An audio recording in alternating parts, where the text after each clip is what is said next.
ఇది వచ్చే స్లాబ్. ఈ స్లాబ్ లో కన్స్ట్రక్టివ్ బీమ్ లేదు, స్లాబే ఉంది ఓన్లీ. ఇక్కడ నాకు పార్టిషన్ కావాలంటే ఏం చేయాలి?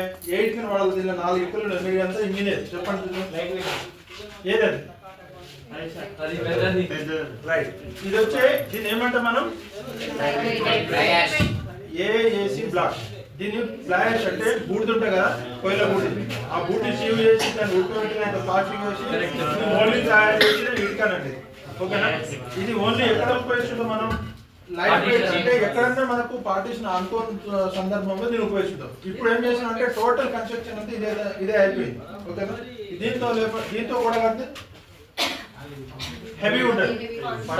గన్నుతో కొట్టినా కూడా ఆ ఇటుక ఏం డ్యామేజ్ కాదు. దీంతో ఇట్లా గోర్తో తీసినా కూడా వచ్చేస్తుంది ఇటుక. ఈ ఇటుక ఎండలో 2 సంవత్సరాలు ఒక ఎండలో పెడితే ఏమైందంటే ఎండకి ఎండి మొత్తం చిట్లిపోయి మొత్తం కుళ్ళిపోతుంది.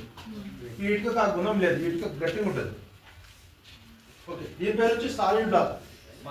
సాలిడ్ బ్లాక్ ఇది ఎక్కడ ఉపయోగిస్తాం మనం? ఇది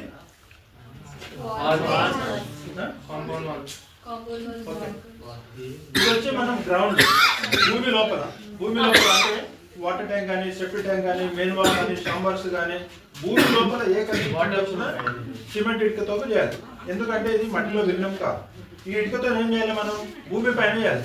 భూమి పైన అంటే బేస్మెంట్ కానీ, కంపౌండ్ వాల్ కానీ, కార్పెట్ వాల్ కానీ, స్ట్రక్చర్ బాండ్ కానీ, ఇంగ్లీష్ బాండ్ కానీ ఏ వాల్ కట్టినా కూడా ఇది గట్టిగా ఉంటుంది.